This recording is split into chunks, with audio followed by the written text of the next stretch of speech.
Yes folks, welcome back to Celtic Fans TV. It is starting 11 prediction time for tomorrow's game away at St Johnstone. Off the back of Thursday's 1-0 win in Sarajevo, where we secured Europa League group stage football. The draw was obviously yesterday. It was a tough draw that we got with Sparta Prague, AC Milan and Lille. We definitely get the worst of pots 3 and pots 4. I can't believe we've come out with a group as tough as that when we ended up in pot 1. But listen, that's the way it's went. I think it's going to be a tough group, but if you look at our last couple of Europa League groups, it's maybe not any tougher. You think about Leipzig and Salzburg, Rosenborg the year before, and then last season we ran Lazio and Cluj. I think we can navigate it, and it's got, obviously the way the fixtures have went, it's going to be difficult. We're starting at home AC Milan and then we're away to Lille before the double header against Sparta Prague, which will obviously be huge for the context of the group. And it's a real shame that we can't be there to support the team. These European away trips are always brilliant, and to be denied trips to Milan and Prague and even Lille as well, it's a real shame that we can't be there supporting the team.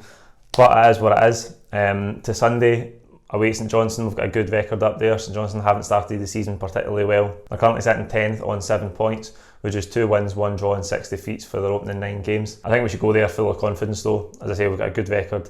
I think it's a good opportunity for Newland to maybe change the team a wee bit, give some guys a rest ahead of the international break. I think some of the international players are going to maybe be playing 3 games in the space of the break, where they would usually only play 2.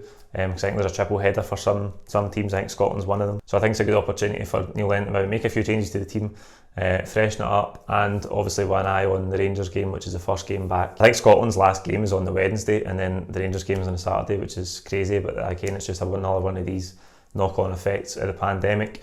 We'll start in goals. I think it'll be Barkas. Obviously, he'll keep his place.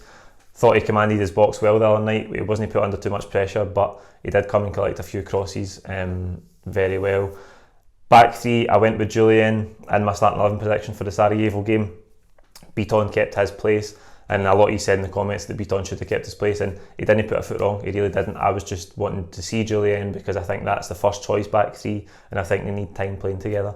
Beaton obviously got injured. El Ahmed came on and played the rest of the game.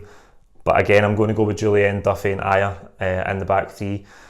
Just because, again, the next game's Rangers once we come back for the international break. So I think they need to play together. I think Julian needs to come back from his injury. If Thursday was a wee bit too soon for him to be starting, I would like to see him start tomorrow. And as I say, just get them embedded in. The more they play together, the better. Because we're going to need them to be at their best when it comes to the 17th of October. Right wing back Jeremy Frimpong, I think that's 3 games in a row. He's been unanimously man of the match. So as an attacking outlet, as a creative outlet, he's absolutely by far and away our best player at the moment. We think about Edouard a little bit off the boil. Christie's not been at his best. El Yunusi's came back into the team and he's been better, but I think in terms of creativity, Frimpong's been the main man. So he'll definitely keep his place out there. Left wing back, again, Greg Taylor. The time's ticking by as we get to this deadline.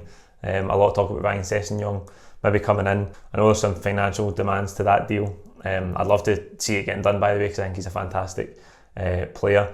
But we need to get somebody in there. But Greg Taylor will keep his place. Tomorrow at left wing back, into midfield.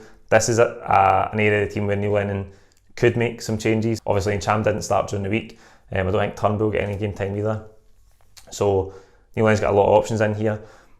But I do think Scott Brown is going to start the game, and it's because he doesn't need a rest because he's not going to play in international football. So I fully expect Scott Brown to start. He's got a week or 2 off after this, so he won't.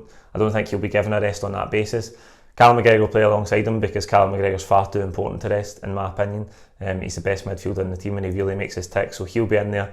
But in front of them, I think we're going to see a start for David Turnbull. I hope we're going to see a start for David Turnbull. I just think this is a brilliant opportunity. It's a great game to give Turnbull his first start. He was impressive last week against Hibs when he came on, and played the second half. So I think this is a great game to put him into. And Ryan Christie has played a lot of games. We know that he's one of Neil Lennon's favourite players. He's had a lot of game time and he plays for Scotland as well. So if he's going to maybe play 3 games in the space of the next 10 days for Scotland before the Rangers game, then I think this is a good opportunity for Neil Lennon to put Turnbull in. We know he's capable. We want to see more of him as well, and it gives him a chance to just rest Christie ahead of those international games, again with a view to the Rangers game in a couple of weeks' time. And up top, I think El Yunusi will keep his place. I thought he was alright the other night, maybe the least effective of the last 3 games that he's had. But with Ajeti being out for a couple of weeks, I fully expect him to start the game. I don't think Klimala will get a start. He did come off the bench the other night, but I fully expect El Yunusi to play just behind Odsonne Edouard, who got his goal. He got the winning goal.